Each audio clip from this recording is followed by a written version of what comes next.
Commander Jake Morrison sat in his chair on the bridge of the U.E.'s Wanderer.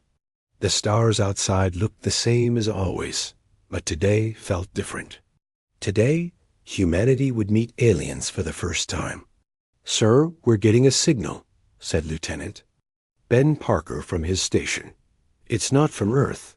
Jake stood up and walked over to the communications panel. His heart beat faster.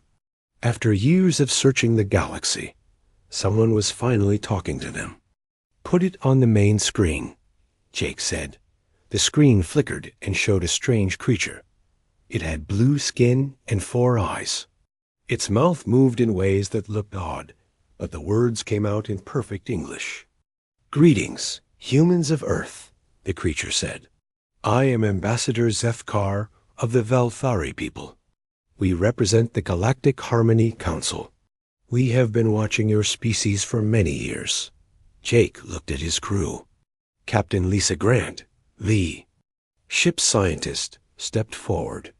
She had studied alien contact procedures for years, but this was real now. "We welcome your message," Jake said to the screen. "I am Commander Jake Morrison of the United Earthship Wanderer. We are honored to meet you." Zefkar's 4 eyes blinked in a pattern. "The Council has decided to invite humanity to join our alliance.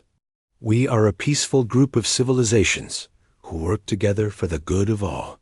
Dr. Alex Turner, the ship's biologist, whispered to Lisa, "This is incredible." They seem friendly. "We would be very interested in learning more," Jake replied. "Where can we meet?" "We have a neutral station in the Kepler 442 system. You may bring a small diplomatic team. We will provide safe passage and accommodation." The screen went dark. The bridge was quiet for a moment. Then everyone started talking at once. "Did that really just happen?" asked engineer Sam Davis. "We need to contact Earth immediately," said Lisa. "This changes everything." Jake nodded. "Ben, send a message to Earth Command. Tell them we have first contact. Lisa, start picking your diplomatic team. We leave for Kepler 442 in 6 hours. 3 days later, the Wanderer arrived at the Council Station. It was huge, bigger than any space station humans had ever built. Ships of different shapes and sizes moved around it, like fish in the ocean. "Look at those designs," said Dr. Rachel Stone, the team's expert on cultures. "Each ship is completely different. They must be from different species." Jake felt nervous. As their ship docked, the airlock opened with a soft hiss. On the other side stood 3 aliens, each one different from the others. Ambassador Zefkar stepped forward. Next to him was a tall, graceful creature with silver skin and long arms. The third alien looked like it was made of living crystal. "Welcome to Harmony Station," Zefkar said. "Please follow me." They walked through corridors filled with strange sights. The walls curved in impossible ways. Plants that glowed with soft light grew from the ceiling. Other aliens moved past them, but Jake noticed something odd. They all seemed to move away when the humans approached. "Are we making them uncomfortable?" Lisa asked quietly. "It is nothing to worry about," Zefkar replied, but his voice sounded tense. They entered a large room with a round table. 12 different aliens sat around it, each one representing a different species. Jake had never seen so many different forms of life in one place. "Please sit," said the tall silver alien. "I am Speaker Nalesh of the Ashanti. We are very curious about your species." As the humans sat down, Jake noticed the aliens were all sitting farther away than seemed normal. Even their chairs were positioned to keep distance. "We are happy to answer any questions," Lisa said with a smile. Several aliens seemed to flinch when she smiled. Jake wondered why showing teeth would bother them. "Tell us about your world," said the crystal alien in a voice like wind chimes. "What kinds of creatures live there?" Alex leaned forward, excited to share. "Earth has amazing diversity. We have great cats like lions and tigers, large bears, wolves that hunt in packs, and sharks in our oceans. Humans evolved alongside all these incredible predators. The room went completely silent. Jake saw several aliens exchange worried looks. Two of them got up and quietly left the room. Predators? Asked Speaker Nalish, her voice barely a whisper. Yes, Alex continued, not noticing the reaction. Our ancestors had to be smart and work together to survive. We learned to make tools and hunt in groups. Competition made us stronger. More aliens left. Soon only half the original group remained. Is something wrong? Rachel asked Ambassador. Zethkar stood up slowly. Perhaps we should take a break. There are some things we need to discuss among ourselves. The humans were shown to guest quarters. As soon as they were alone, Jake turned to his team. What just happened in there? He asked. I think we scared them, Lisa said. Did you see how they reacted when Alex mentioned predators? But why would that scare them? Alex asked. Every world must have predators and prey. Rachel was quiet for a moment. Maybe not, she said finally. Maybe their worlds were different. Maybe they never had to compete like we did. Jake looked out the window at the alien ships. If that's true, then we might be the first predator species they've ever met. That would explain why they're so nervous around us, Ben said. They don't know what to expect. Over the next few hours, the humans waited.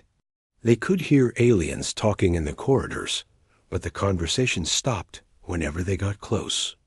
Finally, Ambassador Zethkar came to their quarters.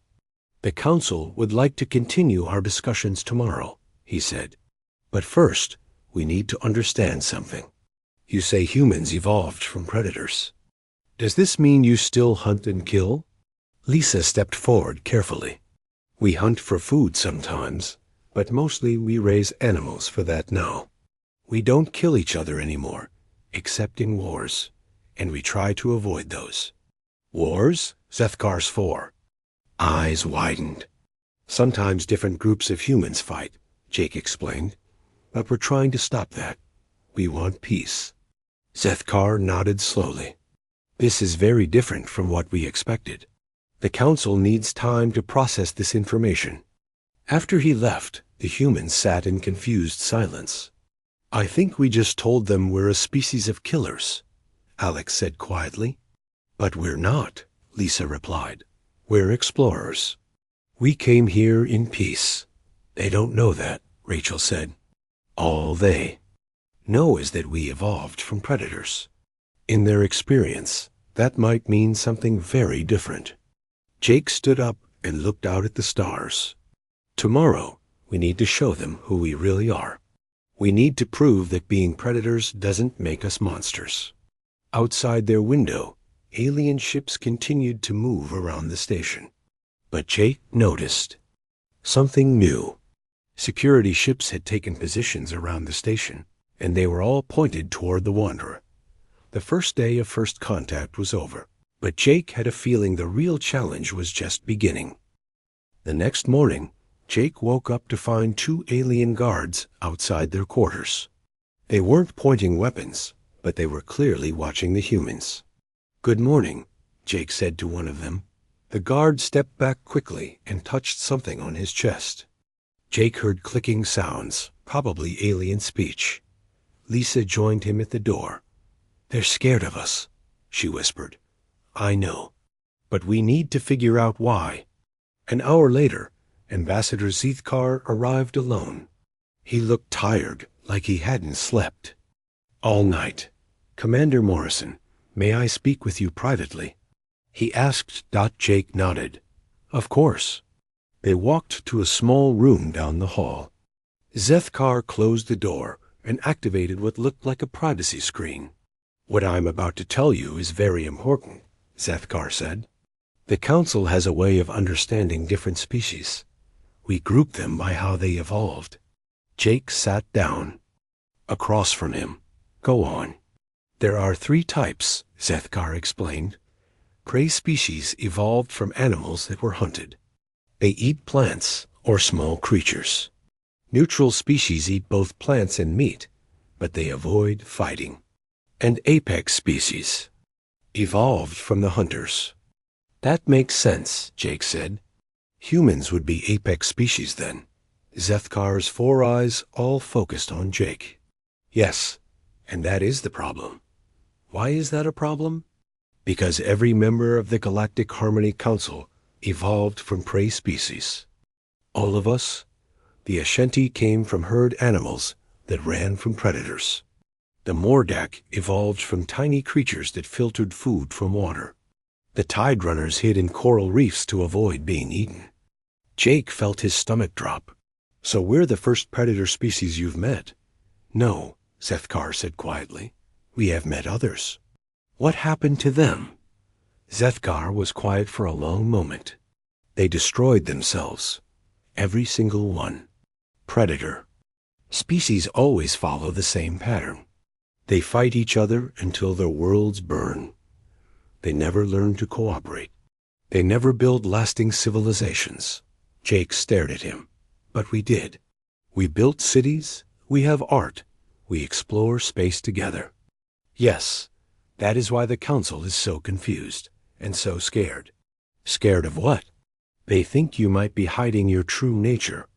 They think humans are just waiting for the right moment to show what predators really are. Jake stood up and started. Pacing.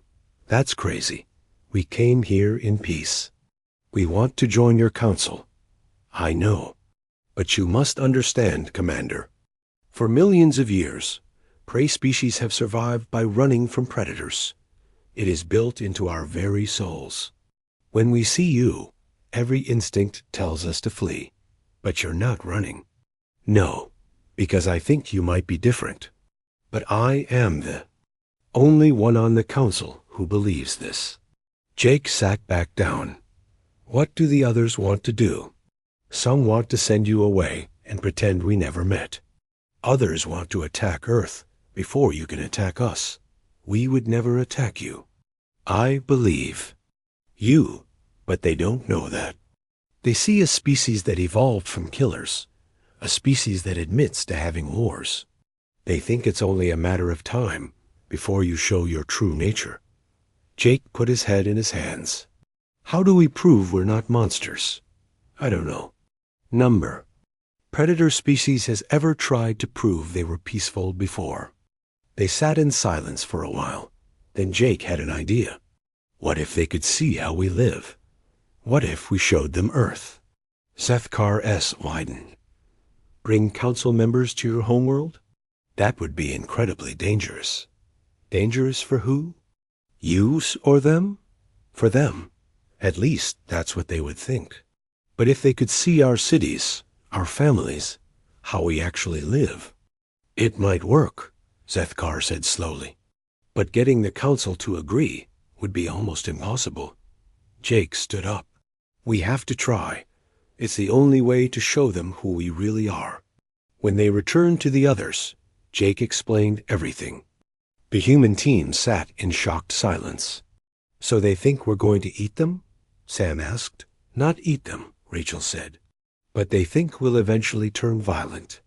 It's what every predator species has done before. But we're not like that. Lisa said, we protect things. We have zoos to save endangered animals. We have laws against killing. They don't know that, Jake replied. All they know is that we evolved from hunters. Alex was quiet for a moment. You know what the real problem is? They've never seen predators who evolved empathy. What do you mean? Ben asked. Think about it. Humans didn't just evolve to hunt. We evolved to hunt together. We had to take care of each other to survive. A human who only cared about himself would die alone. Rachel nodded. That's brilliant. Predators who hunt alone don't need to care about others. But humans hunt in groups. We had to learn cooperation. So our predator nature actually made us more caring. Not less, Lisa said. Exactly. But the council doesn't understand that. They think predator means selfish and violent. Jake made his decision. We're going to ask them to visit Earth. It's the only way to show them what human predators really look like. That afternoon, Jake requested another meeting with the full council. This time, only 6 aliens showed up. The others were too scared to be in the same room. Honorable council members, Jake began, we understand your concerns about humanity. We want to address them directly. High Chancellor Morvith of the Ashanti spoke first. You admit your species makes war. You admit you evolved from killers. What assurance can you give us that you won't turn on us? We can't give you words, Jake said, but we can show you actions.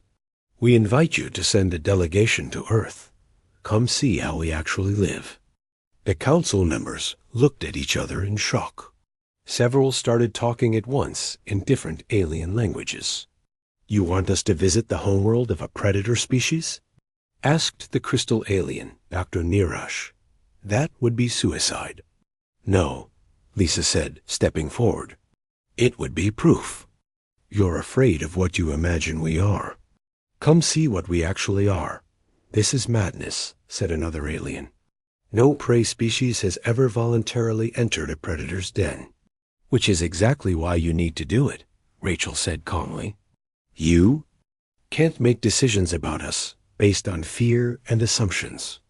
The room erupted in arguments. Some aliens wanted to end the meeting immediately. Others seemed curious despite their fear. Finally, Ambassador Zefkar stood up. The human proposal has merit. If we are to judge them, we should judge them based on truth, not fear. You cannot be serious, High Chancellor Morvith said. They could kill an entire delegation. They could kill us right here, right now, Zefkar replied. They haven't. Maybe that means something. Jake saw his chance. We'll provide guarantees. Bring your own security. Leave whenever you want. We just want you to see one thing. What? Asked Dr. Nirash.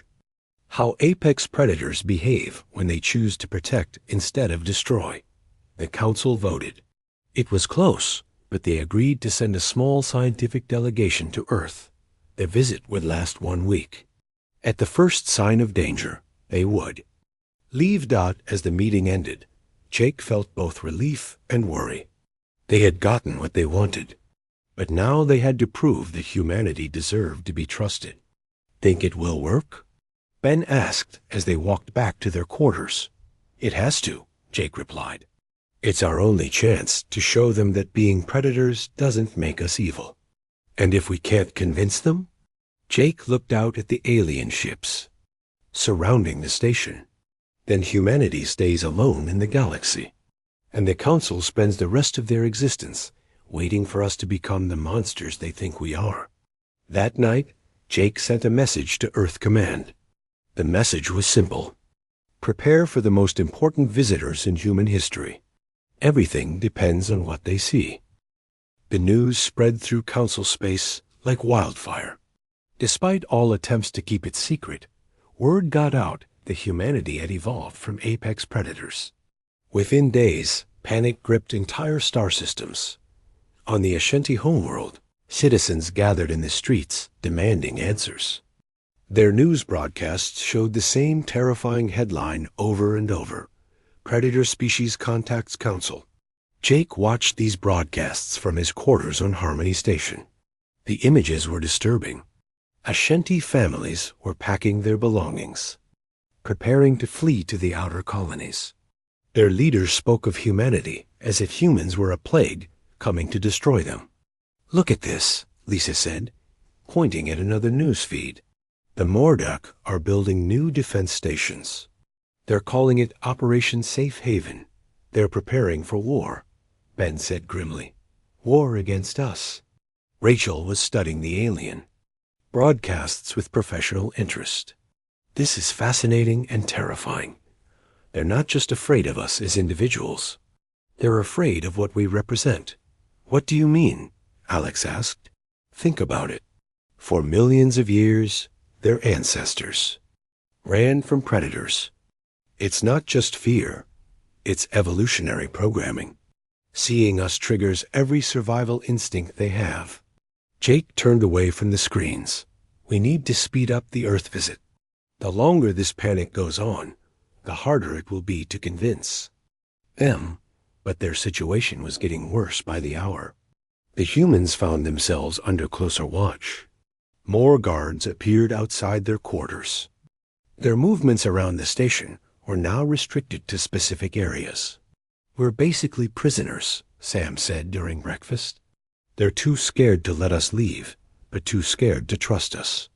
Captain Lisa Grant had been monitoring alien communications. "It's worse than that. I've been listening to their security channels. There's a faction led by High Chancellor Morveith that wants to take military action against Earth." "Military action?" Jake asked. "They want to destroy Earth before we can. Spread to other worlds. They're calling it preventive defense." Ben stood up quickly. "They want to commit genocide because they're afraid of us?" "Keep your voice down," Jake warned. "But yes, that's exactly what they're considering. The real crisis came that evening." Jake was reading in his quarters when alarms started blaring. Throughout the station, emergency lights flashed in the corridors. He could hear aliens running and shouting. Ben's voice came over the communication system. "Commander, we have a problem. There's been an incident with the Wanderer." Jake ran to the docking bay. He found his crew gathered around engineer Sam Davis, who was kneeling next to a young alien. The alien was injured but conscious. "What happened?" Jake demanded. "I found him trying to sabotage our ship," Sam said. "He was messing with the engines. When I surprised him, he fell and hit his head." Jake looked at the alien. It was one of the Velthari, like Ambassador Zethkar, but much younger. Its blue skin was pale with fear. "Why?" Jake asked the alien directly. "Why were you trying to damage our ship?" The young alien spoke in broken English. "Had to stop you. Had to stop the predators from leaving, from going to hurt others." "We're not going to hurt anyone," Lisa said gently. "All predators hurt. Is what predators do. Is why you exist." Sam had been bandaging the alien's head wound. "I don't understand. If you thought we were dangerous, why did you try to trap us here? Better you stay here. Better we watch you. Better than you free in Galaxy."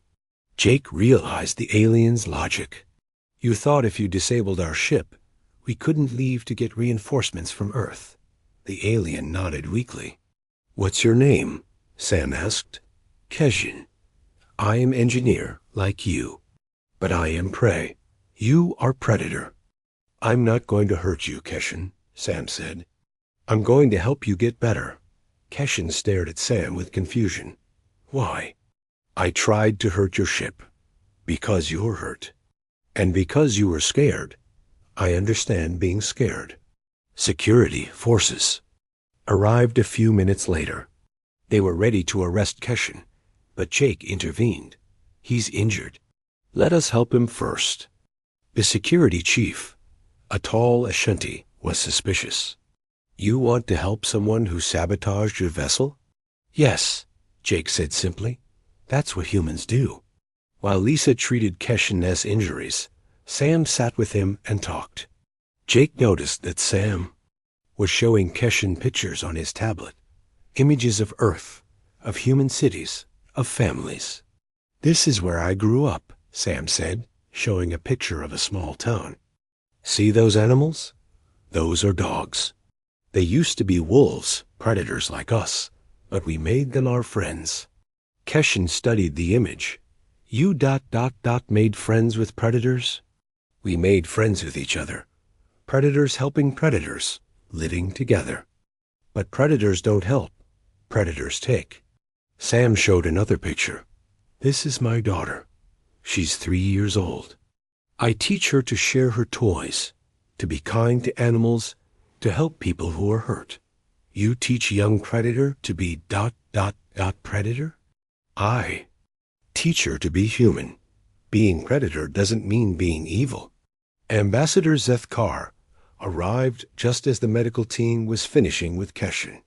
He looked tired and worried. "There will be consequences for this," he told Jake. "The Council is using this incident as proof that humans are dangerous." "Dangerous?" Jake asked. "We helped him. We could have let him stay injured." "That's not how they see it. They think you helped him to manipulate us. They think you're showing fake kindness." Rachel stepped forward. "Then we need to show them real kindness. Let us take care of Keshin until he recovers." "Absolutely not," Sethkar said. "The Council would never allow an injured alien to stay with humans." "Why not?" Lisa asked. "We're doctors. We can help him heal." "Because they think you might hurt him. Or worse, they think you might turn him into a weapon somehow." Jake felt frustration building. "Everything we do, they twist into something sinister. How can we prove we're peaceful if they won't believe peaceful actions?" "You can't," Sethkar said sadly. "That's the problem. They've decided you're dangerous, so everything you do looks dangerous to them." Over the next 2 days, the situation got worse. More aliens left the station. The remaining Council members moved to a secure section that humans couldn't access. Food deliveries to the human quarters were left by robots instead of alien workers. But something unexpected was happening with Keshin. Despite orders to stay away from the humans, he kept finding excuses to visit them. He would bring repair reports to Sam or ask Lisa questions about human medicine. "Why do you keep coming here?" Jake asked him during one visit. Keshin was quiet. "For a moment, you are not what I expected predators to be." "What did you expect?" "Anger, violence, selfishness, but engineer." Sam showed me pictures of his family. "Dr. Grant fixed my injuries even though I tried to hurt your ship. You are ... confusing." Rachel sat down across from him. "Maybe what you learned about predators was wrong, but all predators destroy is universal law." "What if it's not?" Alex said. "What if we're proof that the law can be broken?" Keshin looked around at the humans. "If this is true, then everything we believe is wrong. Everything we fear is wrong. Maybe," Jake said. "Or maybe we're just different. Maybe Earth made us different." "Different how?" Sam pulled up another picture on his tablet.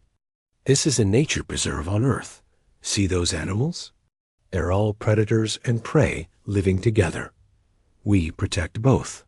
You protect prey from predators, we protect everyone. Predators, prey, plants, everything. We learned that destroying things doesn't make us stronger. Protecting things does." Keshin studied the image for a long time. "I must think about this." That night, Jake was awakened by emergency alarms again. This time, it was Ambassador Zethkar at his door. "The Council has made a decision," he said. "They're voting tomorrow on whether to send a military fleet to Earth." Jake felt his blood turn cold. "They're really going to attack us?" "High Chancellor Morvith has convinced them that humanity is too dangerous to exist. She says it's better to act now before you become stronger." "And the Earth visit?" "Cancelled. They think it's too risky." Jake sat down heavily. "So that's it. We're going to be enemies because they're too afraid to give us a chance. I'm sorry, Commander. I tried to stop this." "What about Keshin? What does he think?" Zethkar looked surprised. "Why would his opinion matter?" "Because he's the only one who's actually spent time with us. He's the only one who knows what we're really like. He's just a young engineer. The Council won't listen to him." Jake stood up. "Then we need to make them listen. We need to show them what Keshin learned." "How?" "I don't know yet, but we're running out of time. If we can't convince them tomorrow, then everything we've worked for ends, and both our species suffer for it." Outside the station, Jake could see warships gathering. The Council was preparing for war against an enemy that didn't want to fight. The Great Fear was about to destroy everything unless humanity could find a way to prove that apex predators could choose to be protectors instead of destroyers. Jake woke up early the next morning with a desperate plan. The Council would vote on attacking Earth in just a few hours. He had to act fast. He found Keshin in the engineering section, working on station repairs. The young alien looked up nervously. When Jake approached, "Kessin, I need your help," Jake said. "I cannot help predators against my own people," Keshin replied, but his voice was uncertain. "I'm not asking you to help me against your people. I'm asking you to help me save both our peoples." Keshin stopped working. "What do you mean?" "The Council is about to vote for war. They're going to attack Earth because they're afraid of us. Millions of humans will die. And when Earth fights back, millions of your people will die too." "Earth will fight back?" "Of course. Any species would defend their home. But we don't want to fight. We want to live in peace." Keshin set down his tools. "What do you want me to do?" "Talk to the Council. Tell them what you've learned about humans. Tell them we're not the monsters they think we are. They will not listen to me. I am nobody important. You're the only one who actually knows us. That makes you the most important person in the galaxy right now." Keshin was quiet for a long time. "If I help you, and you turn out to be lying, my people will suffer. And if you don't help, both our peoples will suffer for sure." An hour later, Jake stood before the Council for what might be the last time. Only 5 members were present. The others were too afraid to be in the same room with humans. High Chancellor Morveth spoke first. "Commander Morrison, the Council has reached a decision. For the safety of all civilized species, we must take action against Earth." "What kind of action?" Jake asked, though he already knew. "Military action. We will neutralize the threat before it can spread." "You mean genocide?" "We mean survival. Your species cannot be allowed to follow the path of other predator species." Jake looked around the room. "You're about to commit the very violence you claim to be preventing. You're about to become the monsters you think we are." "We are protecting ourselves," said Dr. Naresh. "It is what prey species do." "Is it?" Jake asked. "Or is it what you think predators do?" Before anyone could answer, the door opened. Keshin walked in, followed by Ambassador Zethkar. "What is the meaning of this?" High Chancellor Morveth demanded. "Honorable Council," Zethkar said, "this is Engineer Keshin. He has spent more time with humans than any of us. He has requested to speak." "We do not have time for this," Morveth said. "The vote is about to begin." "Please," Keshin said, his voice shaking. "I have something important to say." The Council members looked at each other. Finally, they agreed to listen. Keshin walked to the center of the room. Jake could see how scared he was, but the young alien stood straight and spoke clearly. "3 days ago, I tried to sabotage the human ship. I was afraid of them, like all of us. I believed they were dangerous predators who would hurt us." "And what changed your mind?" asked Dr. Naresh. "They did. When I was injured, they helped me. When I expected anger, they showed kindness. When I expected violence, they showed protection." "They were manipulating you," High Chancellor Morveth said. "That is what predators do. They trick their prey." "No," Keshin said firmly. "I have seen their true nature. I have seen pictures of their families, their cities, their world. They are not what we think predators are." "Then what are they?" asked another council member. "They are predators who chose to become something else. They are hunters who decided to protect instead of destroy." The room was silent. Jake held his breath. "That is impossible," Morveth said. "Predators cannot change their nature." "Can't they?" Keshin asked. "Commander Morrison, tell them about dogs." Jake stepped forward. "On Earth, we have animals called dogs. They evolved from wolves, which are apex predators. But over thousands of years, we changed them. We made them our companions, our friends, our protectors. You enslaved them, Morveth said. No, we partnered with them. They chose to live with us because we took care of them. In return, they help us and protect us. And what does this prove? Asked Dr. Nirash. It proves that predators can evolve beyond their original nature. If we can change wolves into dogs, we can change ourselves into something better. Keshin spoke again. But there is more. Engineer Sam showed me pictures of Earth. They have places called nature preserves, where they protect wild animals. They protect prey species from other predators. Why would predators protect prey? Asked a council member. Because they learned. That destroying everything makes you alone, Jake said. We learned that protecting things makes you stronger.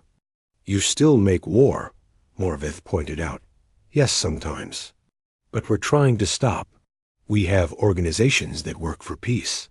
We have laws that protect the innocent. We're not perfect, but we're trying to become better. The council members talked quietly among themselves. Jake couldn't understand their languages, but he could see they were divided. Finally, Ambassador Zithkar spoke. The council will delay the vote. We will send a small scientific mission to Earth, as originally planned. Absolutely not, Morveth said. It is too dangerous. I will go, Keshin said suddenly. Everyone turned to stare at him. You? Morveth asked. Yes, I will go to Earth and see for myself. If humans are truly dangerous, I will return and tell you. If they are not, I will return and tell you that too.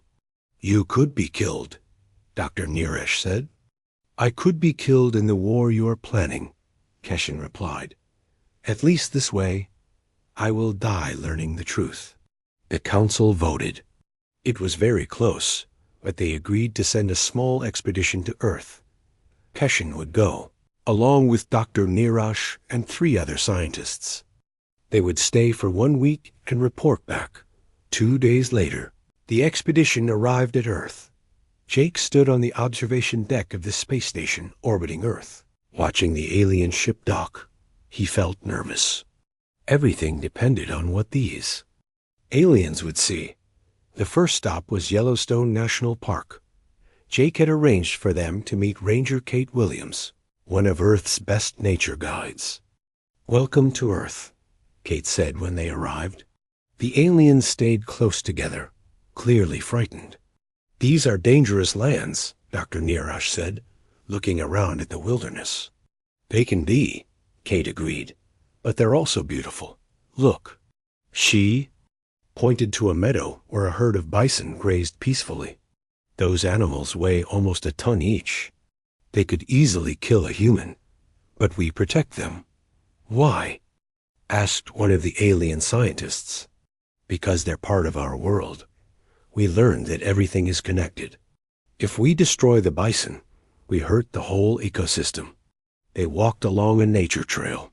The aliens jumped every time they heard a bird, call, or saw movement in the trees. There are bears in these woods, Kate said, and wolves, mountain lions too. And you just walk among them? Keshin asked. We're careful. We respect them. Most of the time, they avoid us as much as we avoid them. They came to a viewing area where they could see a wolf pack in the distance. The aliens watched in fascination as the wolves hunted together. Those are predators like you. Dr. Nirash said to Jake. Yes, but watch what happens next. The wolves caught their prey, but instead of fighting over it, they shared. The adults let the young wolves eat first. They take care of their family, Keshin observed. Exactly. Predators who hunt alone are selfish. But predators who hunt together learn to care for each other. Is that what happened to humans? Asked Dr. Nirash. We think so. We had to work together to survive. That taught us to care about each other. The next day, they visited New York City. The aliens were amazed by the huge buildings and crowds of people. So many predators in one place, one scientist whispered. How do they not fight? They do sometimes, Jake admitted. But mostly they cooperate. They have to, or the city wouldn't. Work. They visited Dr. Paul Martinez at a wildlife rehabilitation center. He was feeding an injured hawk. This bird is a predator, he explained to the aliens. It was hit by a car. We're healing it so we can release it back to the wild. You heal predators? Keshin asked. We heal any animal that needs help. Predator or prey, it doesn't matter. Dr. Neresh studied the hawk carefully. But when you release it, it will kill other animals. Yes, Dr. Martinez said. That's its nature, but that's also necessary. Predators keep prey populations healthy. Without them, the prey species would overpopulate and starve. You understand the balance, Dr. Neresh said with surprise. We learned it the hard way.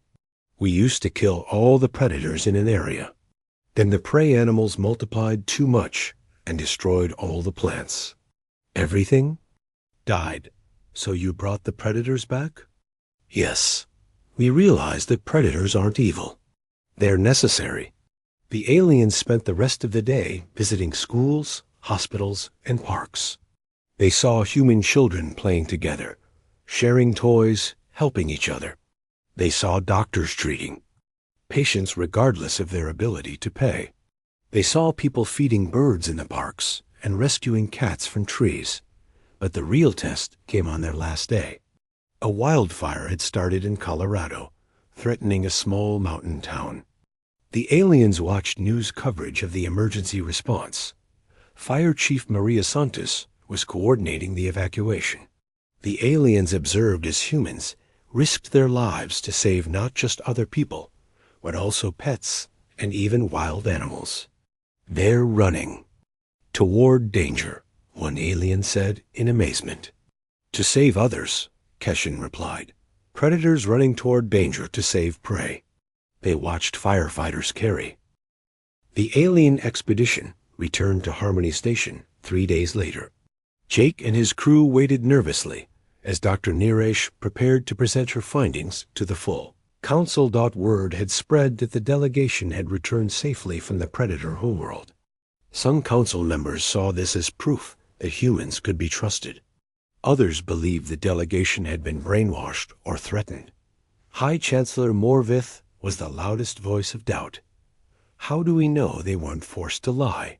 How do we know the humans didn't threaten them? Because we're here, alive and unharmed, Dr. Neresh replied calmly. If humans wanted to hurt us, they had many opportunities. They could be playing a long game. Predators are cunning. Keshin stood up. With respect, High Chancellor, you are wrong. I have seen their cities, their families, their way of life. They are not cunning predators waiting to strike. They are protectors. Protectors? Morvith laughed. Apex predators cannot be protectors. Then explain what we saw, Dr. Neresh said. She activated a holographic display showing images from Earth. These are human firefighters risking their lives to save others. These are human doctors healing injured animals. These are human children sharing food with wild birds. The council chamber was silent as the images played. Jake watched the alien faces, trying to read their reactions. They have places called nature preserves, Keshin added, where they protect the very animals their ancestors used to hunt. They have laws against killing endangered species. They spend enormous resources saving creatures that have no value to them. Why would they do this? Asked a council member. Because they learned something that no other predator species has learned, Dr. Neresh said. They learned that strength comes from protecting, not destroying. High Chancellor Morvith was not convinced. These could all be deceptions. Elaborate shows put on for your benefit. Then explain the children, Keshin said quietly. What about them? We visited their schools. We saw human children as young as 5 years old sharing toys, helping classmates, caring for classroom pets. Children cannot maintain elaborate deceptions. What we saw was their true nature. Ambassador Zethkar spoke for the first time. What is your recommendation, Dr. Nirash? The Council should accept humanity as a member species. They represent something new in the galaxy, apex predators who have evolved beyond their original nature. The debate that followed lasted for hours. Some council members remained convinced that humans were too dangerous. Others were beginning to see them as potential protectors of the galaxy.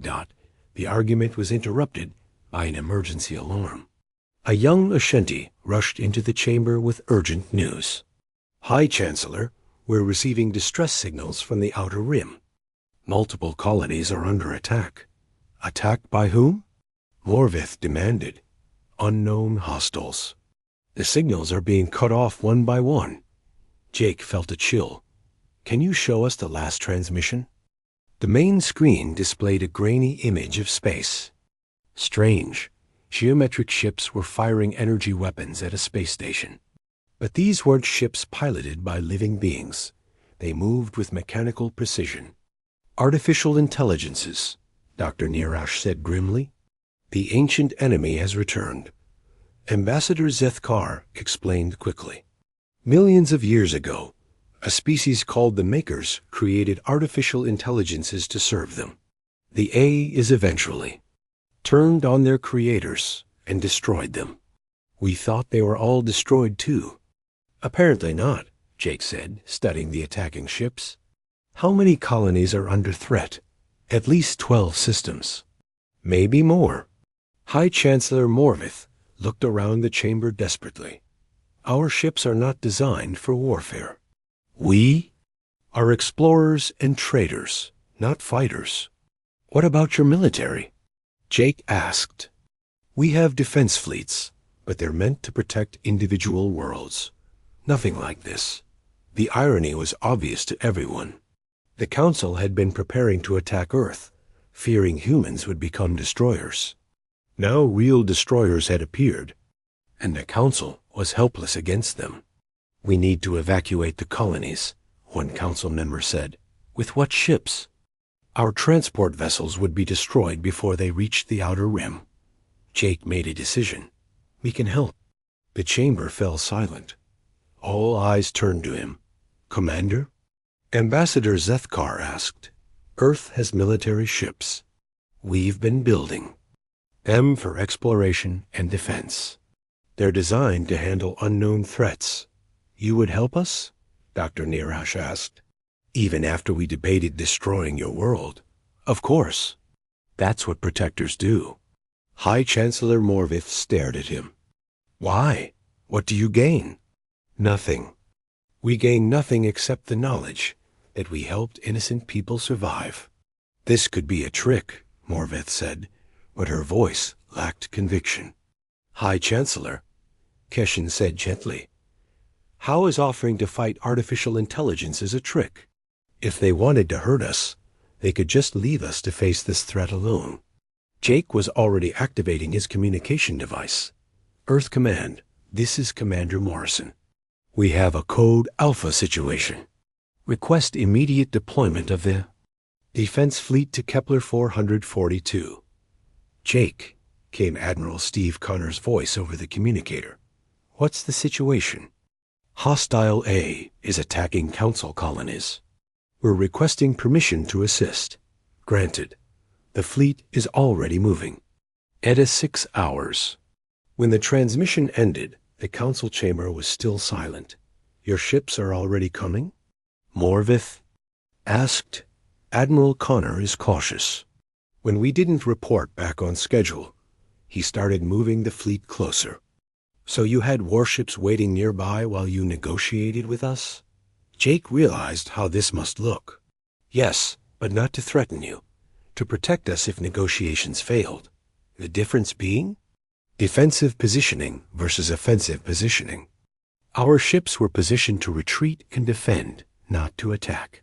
Dr. Nirash was studying the tactical display. Commander, these AI ships are extremely advanced.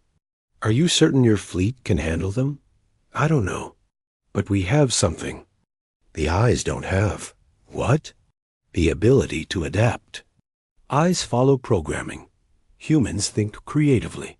The Earth fleet arrived exactly 6 hours later. 20 ships of various sizes, led by Admiral Connor, aboard the UES Defiant. Jake had never been happier to see the blue and white hulls of Earth. Vessels dot the combined human-alien fleet moved toward the outer rim. The Council provided navigation and intelligence, while the human ships took point position. The first battle came at the Velthari colony of New Harmony. The AI ships were all ready, destroying the orbital platforms when the relief fleet arrived. All ships, this is Admiral Connor. Primary objective is civilian evacuation. We fight only to protect the evacuation routes. Jake watched from the bridge of the Wanderer as human ships engaged the AI attackers. Captain Lisa Grant's medical vessel moved between the AI ships and the evacuation transports, using itself as a shield. Lisa, get out of there. Jake called over the radio. Negative. These transports are full of children. I'm staying between them and the enemy. An AI ship targeted Grant's vessel with a massive energy beam. At the last second, Admiral Connor's ship intercepted the blast, taking heavy damage. Admiral, report. Jake called. We're alive. Hull breach on decks 4 and 5, but we can still fight. The battle continued for hours. Human ships took damage protecting alien evacuation vessels. AI ships were destroyed trying to stop the rescues. In the end, every civilian was saved, but the cost was high. Back at Harmony Station, the Council gathered to hear the battle reports. 3 human ships were badly damaged. 17 crew members were wounded, but over 50,000 alien civilians had been rescued. Why? High Chancellor Morvith asked Admiral Connor directly. Why did your people risk their lives for ours? Because that's what neighbors do, Connor replied simply. But we're not neighbors. We're different species. We almost attacked your world. Doesn't matter. You needed help. We were able to help. So we helped. Dr. Narash shook her head in amazement. This is exactly what we observed on Earth. Humans running toward danger to protect others. It's not just what we do, Jake said. It's who we are. Yes, we evolved from predators, but we evolved into protectors. High Chancellor Morvith was quiet for a long time. Finally, she spoke. The Council votes to accept humanity as full members of the Galactic Harmony Council. Furthermore, we formally request that human ships serve as our primary defense force. Accepted, Admiral Connor said, but on one condition. What condition? We train your people too. Protectors work better when they work together. Ambassador Zethkar smiled, the first time Jake had seen an alien smile. Agreed. 1 year later, Jake stood in the same council chamber where humanity had first been seen as a threat. Now the walls displayed images of joint human-alien crews serving on ships throughout the galaxy.